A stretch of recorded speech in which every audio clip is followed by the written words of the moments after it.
Como siempre, es un gozo el poder compartir la palabra con la iglesia, porque cada vez que compartimos la palabra aprendemos de ella y no es otra cosa que la voluntad de Dios, ¿no? El que meditemos en ella. Y en esta mañana vamos a hacer una lectura y se encuentra en Lucas, capítulo 1, versículos del 76 al 29.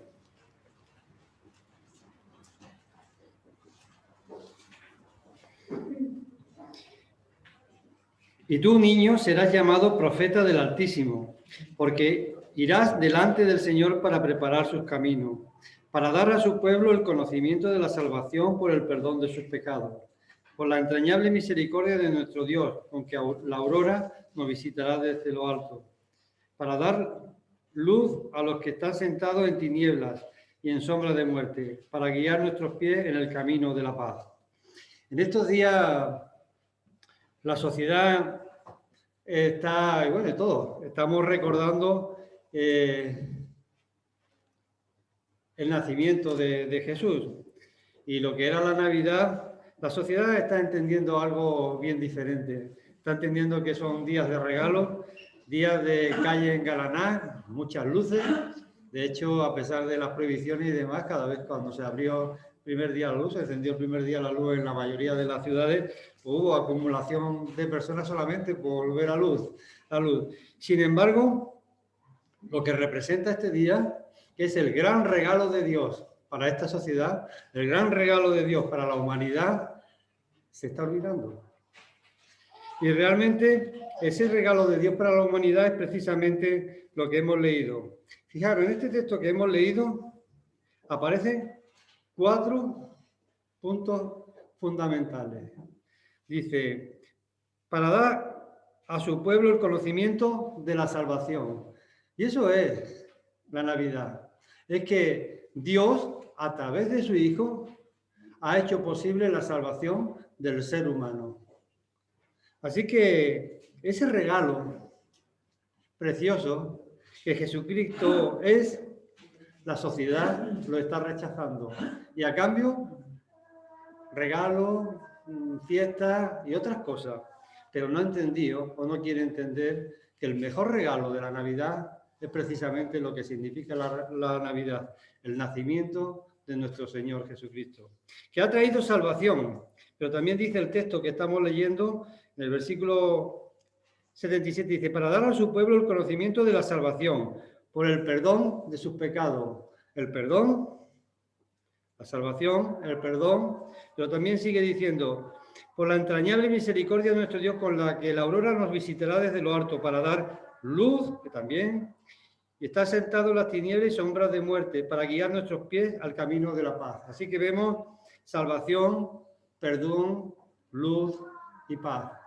Todo eso es lo que es la Navidad. Es la venida de nuestro Señor Jesucristo como salvación. El recordar lo que ocurrió en un momento y en un lugar, que ha hecho posible que nosotros hoy podamos estar seguros de que somos hijos de Dios. Pero la sociedad lo está rechazando. Y mi pregunta es, ¿estamos nosotros también cayendo de alguna manera en la filosofía que la sociedad está transmitiendo? ¿O necesitamos también nosotros una renovación? ¿Necesitamos nosotros una restauración? Entender bien qué es lo que es la salvación, qué es lo que ha pasado en nuestra vida. Porque lo que ha pasado en nuestra vida es un milagro. Estábamos muertos en nuestros delitos y pecados, pero el hecho de que Jesucristo viniera aquí, a este lugar, a la tierra, muriera en una cruz, pagara nuestra deuda, venciera la muerte, que esté preparando un lugar para cada uno de nosotros, eso es un milagro de Dios. Ahora somos nuevas criaturas, pero ¿estamos viviendo como nuevas criaturas? ¿Estamos gozándonos de lo que realmente somos? ¿O necesitamos ir a la palabra de Dios y encontrar algún ejemplo de una renovación, de una restauración en la vida de una persona que hiciera Jesús? Vamos a ir a uno de esos casos, a uno de esos ejemplos donde veremos cómo Jesús, en un momento concreto, en el momento más concreto y cuando mejor, cuando tenía que hacerlo, le quitó la mochila a una persona. Fijaros, nos encontramos con Pedro. Y Pedro le negó 3 veces. Él se sentía que por sí podía hacer todas las cosas. Y dijo, yo. Y se dio cuenta al final de que cuando tuvo que dar el paso de clamar de que conocía a Jesús, lo negó. Y evidentemente, a partir de ese momento, imaginaros cualquiera de vosotros, Jesús es negado por Pedro 3 veces. Jesús lo mira. Y muere Jesús, resucita y después tiene apariciones a Pedro y al resto de los discípulos. No era la primera vez, ya al final, cuando ya Jesús se va a ir de la tierra, vemos que tiene una conversación muy especial con Pedro. ¿Y para qué tuvo esa conversación tan especial con Pedro? Sencillamente para quitarle la mochila que Pedro había adquirido en el momento en que le negó 3 veces. Y yo me pregunto, hermanos, ¿tenemos también nosotros mochila? Pedro era una persona escogida por Dios para transmitir el mensaje de salvación, para transmitir lo que era la obra que Jesucristo había venido a hacer a este mundo, para comunicar el Evangelio. Pero Pedro no estaba preparado para poder hacerlo.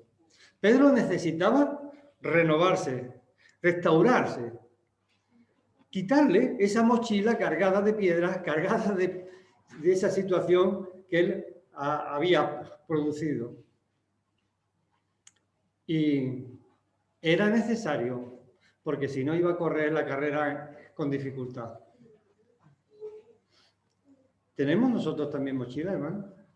Hemos estado durante semanas viendo los dones, viendo cómo saber cuál es el don que tenemos cada uno y cómo capacitarnos o cómo poner en marcha esos dones en la iglesia, porque son necesarios, porque para eso Dios nos los ha dado, para beneficiar a la iglesia, para beneficiarnos nosotros, para glorificar desde el punto de vista de que estamos actuando conforme a la voluntad de Dios aquí en la tierra. Son dones, son regalos que Dios ha dado a la iglesia y que nos lo ha dado a cada uno de nosotros para que cada uno de nosotros actuemos conforme a ese don. Pero para poder ejercer, para poder poner en marcha ese don, necesitamos también estar capacitados. Pedro no estaba en ese momento capacitado ahora para transmitir el mensaje de salvación, para hablar de Cristo, porque le había negado. Y Jesús tuvo en cuenta eso, porque Jesús conoce profundamente a la persona. Nos conoce a cada uno de nosotros. Ahora cuando vamos por la calle llevamos las gafas, toda la parafernalia para no contagiar a nadie. Tenemos que mirar mucho a las personas para conocerlos. Y eso es para conocernos físicamente, imaginaros interiormente. Pero Jesús nos conoce a todos profundamente. Sabe lo que hay en nuestro corazón. Y Jesús sabía lo que había en el corazón de Pedro. Y sabía que Pedro iba a hacer una función fundamental en la transmisión del Evangelio. Pero era necesario renovarlo. Era necesario restaurarlo. Y en esta conversación lo que hace es quitarle la mochila, restaurarlo. En esta mañana yo también quiero que cada uno de nosotros analicemos las preguntas que Jesús le hizo a Pedro. Porque esas preguntas que le hizo a Pedro también son preguntas para cada uno de nosotros, porque posiblemente nosotros también tengamos en la mochila cosas. Haya cosas en nuestra vida que o que nos impidan el realmente hacer la voluntad de Dios. Llevar a cabo el plan que Dios ha puesto en nosotros para que nosotros lo ejecutemos a través del don con el cual nos ha capacitado. Así que, hermanos, vamos a ir al capítulo 21 de Juan.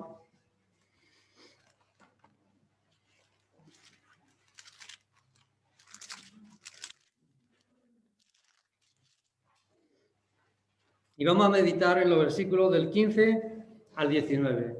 Yo le pediría ahora a un hermano o una hermana que con voz alta, con voz fuerte, lo lea para que los hermanos que también están a través de la pantalla también puedan escucharlo. En Juan capítulo 21, versículos del 15 al 19. Cuando hubieron comido, Jesús dijo a Simón Pedro: Simón, hijo de Jonás, ¿me amas más que esto? Le respondió: Sí, Señor, tú sabes que te amo. Él le dijo: apacienta mis corderos. Volvió a decirle la segunda vez: Simón, hijo de Jonás, ¿me amas? Pedro le respondió: Sí, Señor, tú sabes que te amo. Le dijo: pastorea mis ovejas. Le dijo la tercera vez: Simón, hijo de Jonás, ¿me amas? Padre. Pedro se entristeció de que le dijese la tercera vez: ¿me amas? Y le respondió: Señor, tú lo sabes todo, tú sabes que te amo. Jesús le dijo: apacienta mis ovejas. De cierto te digo, cuando eras más joven te ceñías e ibas a donde querías, mas cuando ya seas viejo, extenderás tus manos y te ceñirá otro, y te llevará a donde no quieras. Esto dijo, dando a entender con qué muerte había de glorificar a Dios. Y dicho esto, añadió: sígueme. Gracias. Vemos aquí que estas tres preguntas van a encaminar para hacernos ver y hacerle ver a Pedro cuál es la esencia de la fe. La esencia de la fe es amar a Jesús por encima de todas las cosas. No podemos servir a Jesús, no podemos servir a Dios si realmente no amamos a Jesús. Nuestro servicio tiene que estar basado en el amor a aquel que nos libertó, a aquel que hizo posible de que seamos salvos, a aquel que hizo posible que ahora no seamos solamente criaturas, sino hijos de Dios, y que nuestra esperanza sea una esperanza puesta en Él, que nos tiene y nos lleva a la vida eterna. La consecuencia de esa esencia de la fe, de ese amar a Jesús por encima de todas las cosas, es servirle, hacer su voluntad. Servirle eficazmente. Y este era el tema. Jesús tenía que preparar en esta última conversación a Pedro para que le sirviera fielmente. Necesitaba, como decía antes, quitarle el saco, quitarle todas esas cosas que iban a estar produciendo tensión, que iban a estar produciendo dificultades a la hora de que Pedro pudiera ejercer su ministerio. Así que vemos, y nos vamos ya a los versículos, de que Jesús aprovecha el momento adecuado. Cuando habían acabado de desayunar, Jesús dijo a Simón Pedro: Simón, hijo de Juan, ¿me amas más que estos? Fue una pregunta formal. Le dijo el nombre, no Pedro, le dijo: Simón, hijo de Juan, ¿me amas más que esto? Una pregunta formal. Y una pregunta formal de Jesús requiere una respuesta formal de Pedro. Y Pedro le respondió: sí, Señor, tú sabes que te quiero. No utilizó, ahora lo veremos más tarde, el mismo verbo. Jesús utilizó agapao, mientras que Pedro utilizó fileo, que significa te quiero, ahora lo veremos, y el primero te amo. Pero vemos que Jesús le hace una pregunta formal a Pedro. Pero ese Jesús también nos está haciendo a nosotros para que podamos ser también restaurados, preparados para servirle esa misma pregunta. Y yo la voy a hacer desde aquí, me voy a atrever a hacerla desde aquí. Y os pregunto, ¿realmente amamos a Jesús hasta el punto de estar dispuestos a servirle? Necesitamos responder como respondió Pedro. Necesitamos realmente comprometernos como el Señor, como se comprometió. Pedro. Pedro le respondió, Señor, tú sabes que te quiero. Jesús le dijo, apacienta mis corderos. Tres caídas tuvo Pedro. 3 preguntas le hizo Jesús. Y le preguntó las 3 veces lo mismo. 2 utilizando el mismo verbo y la tercera utilizando el mismo verbo que utilizaba Pedro a la hora de contestarle. Pero era necesario. Jesús quería restaurar completamente a Pedro. Ponerlo en la salida sin ninguna carga, para que pudiera transmitir perfectamente y hacer el servicio perfectamente con el que se había comprometido delante del Señor. Así que vemos 3 secretos, o vamos a ver ahora 3 secretos para esa renovación. En primer lugar, la pregunta de Jesús requiere una respuesta clara. Y yo os la hago. ¿Estáis dispuestos, hermanos, a responder a la pregunta del Señor? Antonio, Pepi, Juani, ¿realmente me ama como para servirme? Y tenéis que contestar al Señor. Todos tenemos que contestar con claridad al Señor, porque nos estamos comprometiendo no con la Iglesia, nos estamos comprometiendo con el Señor. Así que en primer lugar, el primer secreto para la renovación es una respuesta clara al llamado del Señor. Una respuesta clara al compromiso con el Señor. Un decir, Señor, te quiero, desde el punto de vista que te pongo o te antepongo a cualquier otra cosa. Estoy dispuesto a dejar el resto de cosas y que tú seas lo primero. Ya se va complicando la cosa, ¿verdad? A la hora de responder. Cuesta mucho quitar muchas cosas que hay en nuestra vida y que realmente estorban nuestro servicio al Señor. No nos damos cuenta. Son cosas sutiles que están en nuestra vida. Pero cuando decimos, Señor, realmente te amo, también estamos diciéndole, voy a quitar esas cosas que estorban mi servicio, que estorban mi relación contigo. Así que el primer secreto es responder claramente. Y responder claramente implica comprometernos en quitar aquellas cosas que lo evitan. Quitar aquellas cosas que nos estorban y que por otra parte nos están quitando bendición. Como iglesia necesitamos personas creyentes comprometidos con el Señor. Pero como creyentes necesitamos comprometernos con el Señor. Porque si no, nuestras vidas no son luz ni van a ser sal. La segunda es el segundo secreto es una restauración completa. No podemos llevar cargas del pasado. Hay muchos hermanos que piensan que no pueden actuar y servir al Señor de la manera que Dios demanda porque llevan carga. Están pensando, es que yo no soy como el hermano porque yo hice esto. Es que yo vengo de este sitio, es que yo soy de esto, es que yo no tengo la capacidad. Hermano, todo son mentiras que Satanás pone en nuestras mentes. Pero todos estamos capacitados por el Señor para hacer la función que el Señor nos ha pedido. Y el Señor está dispuesto a restaurarnos de tal manera que toda esa carga la quitemos y no nos estorbe. Todos tenemos que olvidarnos de lo que éramos en el pasado. Ahora somos nuevas criaturas que estamos en las manos del Señor para actuar conforme a su voluntad. Así que lo segundo que hizo aquí Jesús con Pedro fue restaurarlo absolutamente. 3 caídas tuvo, 3 preguntas le hizo. ¿Por qué? Porque quería restaurarlo totalmente para que pudiera ser útil en sus manos. Hermanos, tenemos que coger nuestro saco, irnos a la habitación que tengamos en casa más tranquila, derramar nuestro corazón delante de la presencia de Dios y sacar todo lo que esté estorbando nuestra relación con Dios.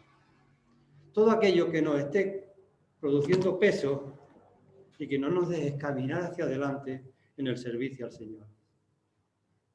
Eso quiere el Señor que hagamos.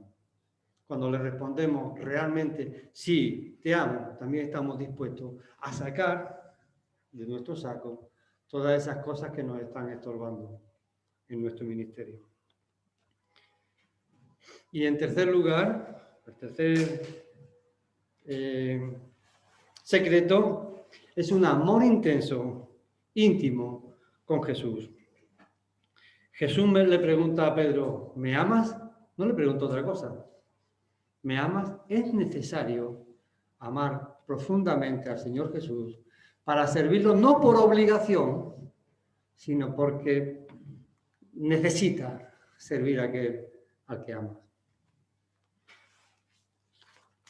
Fijaros, Jesús pregunta a Pedro, ¿me amas? La palabra que utiliza es ágapao.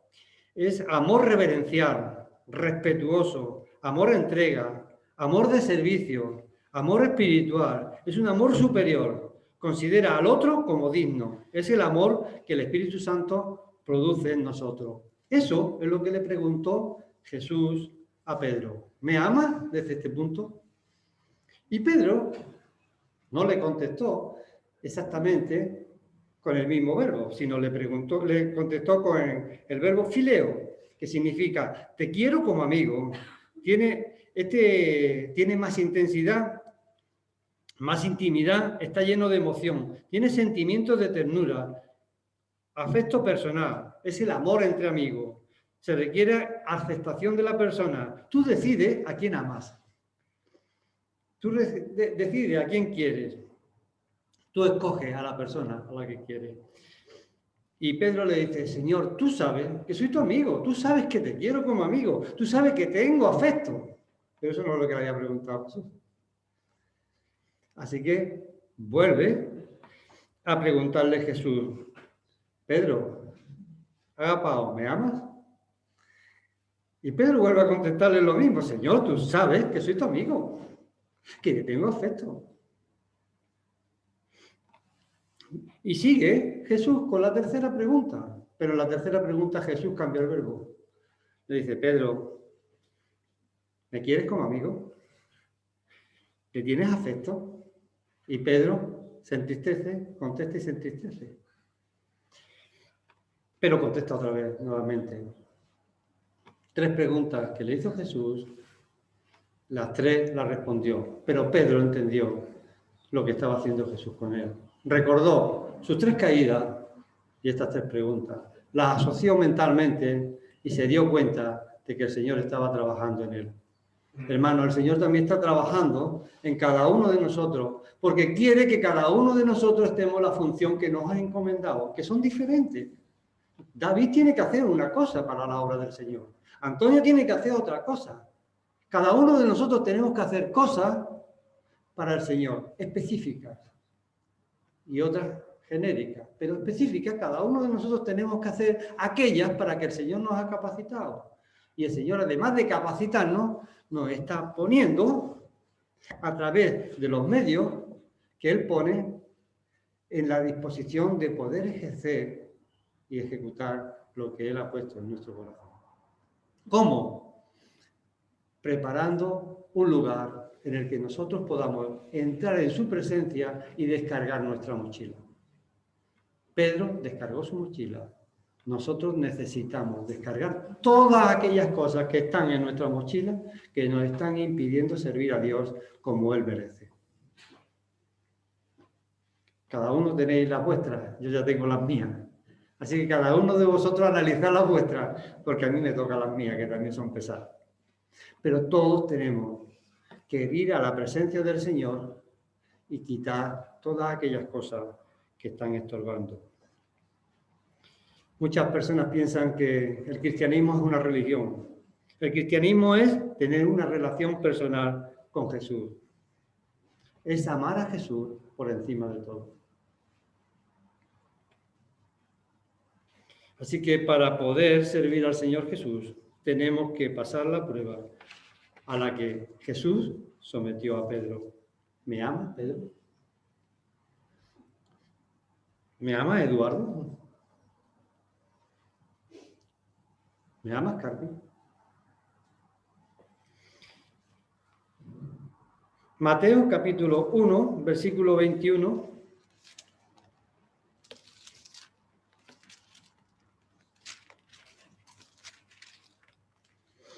Me ayuda mucho, dice.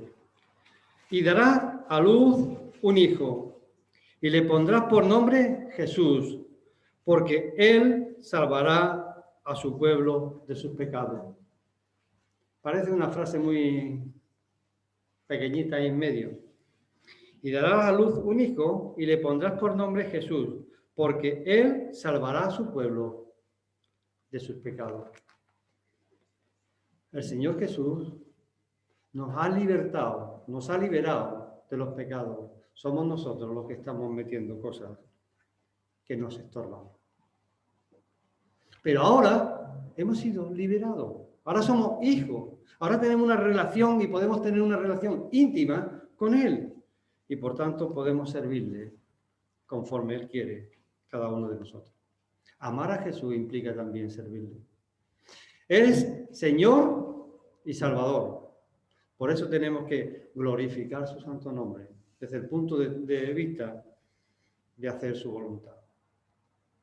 Tenemos que adorarlo, pero también tenemos que servirle. Cuando entiendo que tengo que amar a Jesús por el perdón de mis pecados, entiendo que tengo que actuar además con pasión. Cuando algo nos interesa muchísimo, lo defendemos con pasión, ¿verdad? Pues tenemos que defender a Cristo con pasión, porque lo amamos. Cuando alguien toca algo de nuestros hijos, con pasión defendemos. Cuando tocan al Señor Jesús también tenemos que defenderlo con pasión, porque lo amamos, por encima de todo. Fijaros qué hizo Jesús con Pedro. Le hizo la primera pregunta. Pedro respondió a esa primera pregunta. La primera pregunta, Pedro, ¿me amas más que los demás? Pedro responde, Señor, sabes que te amo, sabes que te quiero. Le dijo, primer servicio que le propone, apacienta mis corderos. ¿Los corderos? ¿Qué son? ¿Los grandotes? ¿Los que tienen cuernos? Los corderos son los corderitos, los pequeños. Y lo primero que le encarga en esa restauración a Pedro es que cuide, que apaciente, que le dé alimento, que nutra a los más pequeños espiritualmente. Eso no se lo está diciendo solamente a los pastores, ancianos, eso se lo está diciendo a cada uno de nosotros. Cada uno de nosotros tenemos que cuidar a los recién convertidos. Tenemos que procurar que se nutran. Y eso podemos hacerlo en comunidad, cuando estamos dando estudios, cuando estamos discipulando, pero también a nivel individual. Cuando un hermano joven en la fe necesita que nos acerquemos y lo instruyamos en aquellas cosas que todavía no entiende.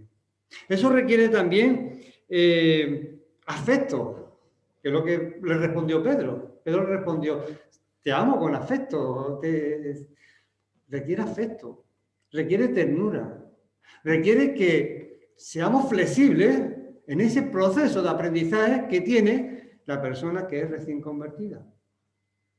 No podemos pedirle lo mismo que al que lleva 20 años y ya es maduro en la fe. Por tanto, necesitamos entender que las personas recién convertidas son corderitos y necesitan alimento. Y el Señor Jesús lo sabía y por eso le dice, Pedro, ten paciencia, apacienta los corderitos.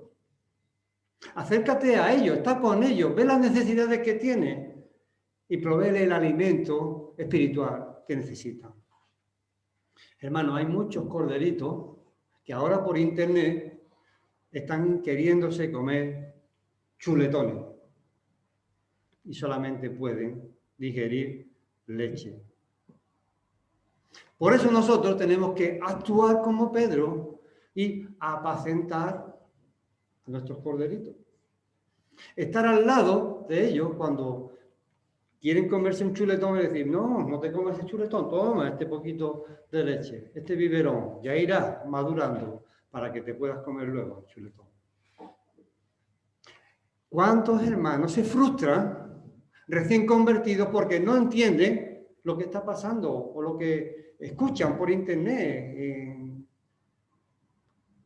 ¿Por qué? Porque todavía no están preparados para eso. Y se confunden. Y se agobian. Hermanos, tenemos que actuar como Pedro. Lo primero, quitar nuestras cargas. Pero segundo, actuar con los compromisos que el Señor nos está poniendo. Y el primero, apacentar los corderitos. Darle lo que necesitan en el momento en el que están. Y eso no es solamente la obligación del pastor, de los ancianos, de los responsables, sino es una obligación de la Iglesia.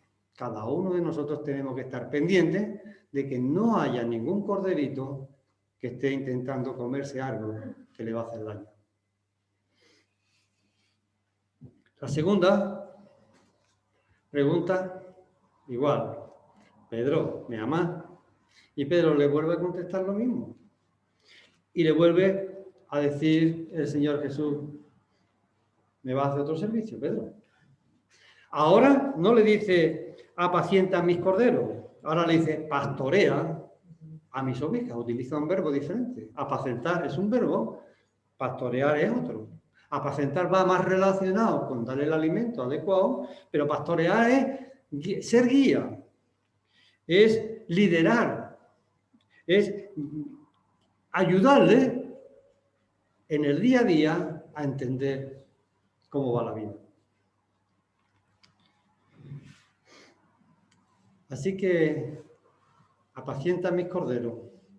El segundo, en ese proceso de restaurar, dice Pedro, ahora también te voy a poner otra cosa. Ahora, allá los mayores, pastoréalos. Y eso implica otra cosa diferente. No es lo mismo apacentar a los corderitos que trabajar con los ya mayores. Trabajar, pastorear a las ovejas. Pero también tenemos que involucrarnos. ¿Y cómo podemos pastorear a las ovejas? Pues de la misma manera. Estando al lado de ellos cuando están en peligro. Pastorear ya implica cuidar también de que no se metan en líos, de que no caigan en las cosas que tienen peligro. Indicarle el camino por el que no sufran. Cada uno de nosotros tenemos que ayudarnos en medio de las dificultades. Tenemos que estar al lado para poder ayudarnos. Y si cae, estar dispuesto a ayudarnos rápidamente. Esto se ha caído, ¿eh? Pero yo lo cojo. Pero tenemos que estar dispuestos a coger el hermano que vemos que se está saliendo de la línea marcada. Así que ya eran dos compromisos que le había puesto a Pedro. Que estaba descalificado porque había negado al Señor Jesús. ¿Y cuántas veces hemos negado nosotros con nuestra vida al Señor Jesús? Pero si Jesús nuevamente restauró a Pedro para su obra, también a nosotros nos ha restaurado para su obra. Así que vemos la segunda parte, el segundo punto, pastorea. Y la tercera pregunta, los dos hablan ya con el mismo verbo. Pedro, ¿me quieres? Y Pedro le dice, Señor, tú sabes que te quiero. Le devuelve a decir, apacienta a mis ovejas. ¿Por qué?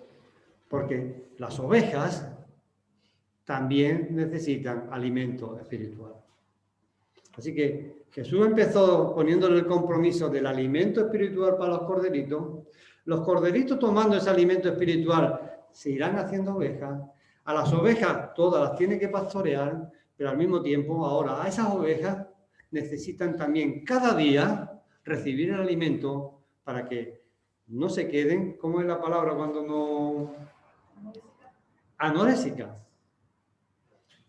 Y hermano, en las iglesias, desgraciadamente, hay ovejas anorésicas.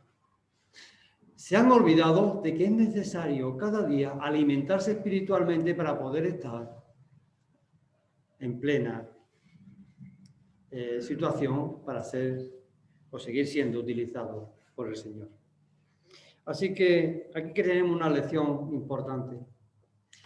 Todos necesitamos alimentarnos constantemente de la palabra de Dios para poder pastorear a los demás y para ser nosotros guías adecuados.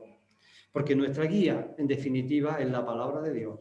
Y si tenemos que guiar a alguien, lo vamos a tener que guiar con la palabra de Dios. Ahora, ¿cómo llevarlo a cabo? Y con esto ya terminamos.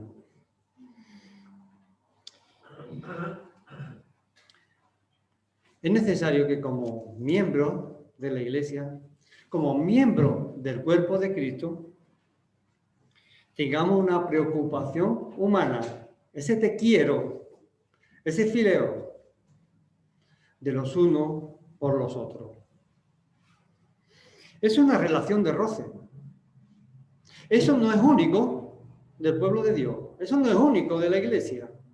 En cualquier asociación vemos que las personas por el roce se están protegiendo los unos a los otros. Están dispuestos a ayudarse, están dispuestos a estar al lado unos de otros, de cuidarlos. Así que tenemos que tener esa preocupación humana que se demanda de cualquier ser humano. Pero eso no es único. Eso no es lo que nos identifica como hijos de Dios, como cristianos. Así que tenemos que tener una preocupación humana, pero que no es única. Eso tiene que darse en nosotros, sí o sí. Pero tenemos que tener también una preocupación espiritual. Muchas veces esa preocupación humana, yo la podría, para que la entendamos, cuando nos preguntamos uno a otro, Pepi, ¿cómo estás? ¿Cómo te va? Y estar dispuesto a escucharla, porque muchas veces, y si yo lo hago, pues me corregí. Pero muchas veces hacemos eso, hermano. Le decimos, Pepi, ¿cómo te va? Y cuando Pepi te va a decir, pues mira, me hace falta, mira, he dejado el trabajo, lo he perdido. Y cuando ya va a decir el perdido, ya está el otro hermano hablando con otro en la otra esquina. Dice, bueno, pero si me ha preguntado cómo estoy, realmente ha querido cumplir conmigo, porque no quiere escucharme. Y muchas veces preguntamos, pero no queremos escuchar, porque eso nos compromete. Así que esa preocupación humana implica preocuparse. O sea, estar dispuesto a actuar cuando sabe lo que le está pasando al hermano. Y eso no es una necesidad, no es algo que solamente ocurra aquí en la iglesia. Eso ocurre en cualquier sitio, como he dicho. Cuando alguien hace una pregunta, tiene que esperar que le responda para saber cuál es la situación real que tiene. Si realmente quiere ayudarle, si no lo que quiere es cumplir. Y eso, encima, es pecado. Porque estás engañando a las personas.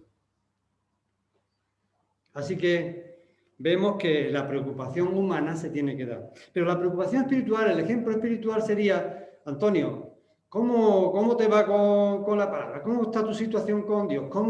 Nos cuesta mucho preguntando uno a otro cómo nos va nuestra relación con Dios y tenemos que hacerlo porque tenemos que interesarnos los unos por los otros. Y hay a veces hermanos que dejan de venir a la iglesia y nadie le pregunta por qué. Y a veces es porque alguien le ha ofendido o alguien ha hecho cualquier cosa o hay cosas simples que terminan haciendo que un hermano se enfríe, se quede en su casa y se esté perdiendo las bendiciones de él y también la iglesia, porque él no viene. O ella no viene. Hermano, en aquellas situaciones en las que podamos poner nuestra parte para que el hermano se agarre a la palabra de Dios, tenemos que hacerlo. Y eso implica una preocupación espiritual de los unos por los otros. Así que, hermano, hoy os estoy dando un poco de carga, pero creo que es necesario que cada uno de nosotros nos preocupemos humanamente, pero también espiritualmente. No nos dé corte decir, hermano, no te veo en las mejores situaciones. ¿Qué está pasando en tu vida? Y ahora el hermano tiene libertad para decírtelo o no decírtelo. Pero nosotros, delante de la presencia de Dios, hemos actuado como verdaderos hermanos. Y hemos mostrado nuestro amor por Él, porque nos hemos preocupado por Él. Lo que no es mostrar el amor es pensar de que está viviendo una vida difícil, pero que yo no puedo involucrarme en ella. Eso no es. El amor implica el que algunas veces te tengan que poner la cara colorada. O que algunos te nieguen el saludo porque le has preguntado y le has metido los dedos en el sitio donde más le duele. Pero lo mismo, el meter los dedos en el sitio que más le duele ha provocado que se dé cuenta de su situación y que se vuelva a Cristo. Y tenemos que asumir esa responsabilidad delante del Señor. Así que, Señor, que el Señor en esta mañana nos ayude a entender la necesidad que tenemos de estar siempre cerca de Él, para que a través del Espíritu Santo seamos capaces de captar cuál es la necesidad nuestra y de cada uno de los que están a nuestro lado, que al fin y al cabo son nuestros hermanos y forman parte de nuestra familia. Por tanto, que el Señor nos bendiga. Amén.